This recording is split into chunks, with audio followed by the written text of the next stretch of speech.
ఈ ఎపిసోడ్ మొత్తంలో డెమాన్ పవన్కి ఘోరమైన అన్యాయం జరిగింది. ఈ ఎపిసోడ్ మొత్తం ఏముంది, ఈ సీజన్ మొత్తం ఆయనకి అన్యాయం జరుగుతుంది కంటిన్యూగా. ప్రతిసారి ఎవరికైనా అన్యాయం చేద్దామని ఇట్లా అంటాడు బిగ్ బాస్. మాకు ఇట్లా చూస్తాడు ఆ డెమాన్ పవన్. ఈయనకే అరే ఆల్రెడీ మొన్ననే చేసినావు పోయి అంటే మళ్ళీ ఏతా నా ఇష్టం ఊకే ఎత్తా అన్నట్టే చేస్తాడు పాపం.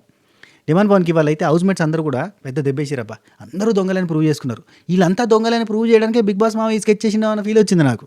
బిగ్ బాస్ మామ పంపించిన నోటీసే దరిద్రమైన నోటీస్. ఏంటిది, మీరు రెబల్ ఎవరో గుర్తుపట్టి వాళ్ళు సరైన రీజన్ చెప్పండి, ఎందుకు రెబల్ అనుకుంటున్నారో రీజన్ చెప్పండి. ఎవరికైతే ఎక్కువ ఓట్లు వస్తాయి వాళ్ళని తీసేస్తాట. ఎవరికైతే ఎక్కువ ఓట్లు వస్తాయి వాళ్ళని ఎందుకు తీసేస్తావు నువ్వు? ఎవరైతే నిజంగా రెబల్ అని గుర్తుపడితే, ఆ గుర్తుపడితే కనుక వాడు కెప్టెన్సీ రేస్ నుంచి అవుట్ అంటే అది లెక్క. అటిమారి గుడి దెబ్బల నేను గిన్ని రెబల్ అనుకుంటున్నా తీసేద్దాం అనుకుంటున్నా అంటే తీసేస్తుడేనా? ఇది ఎక్కడ పంచాయతీ అబ్బా? మావా నీకు మాట్లాడాలి కొంచెం. హలో బిగ్ బాస్ మావా, నీకు ఏ మెదడు మోకాలకు వచ్చిందా ఈ సీజన్ 9కి వచ్చేసరికి? సీజన్ 1లో మెదడు ఉండే, మెల్లమెల్లగా ముక్కు కాడికి వచ్చింది, నోట్లకి వచ్చింది, గొంతులకు వచ్చింది, కిందికి వచ్చింది, మోకాల కాడికి వచ్చినట్టున్నది. ఏందయ్యా నువ్వు ఇప్పుడు ఆయన రెబల్ కాదన్నప్పుడు నువ్వు ఆయన ఎందుకు తీసేసినావు?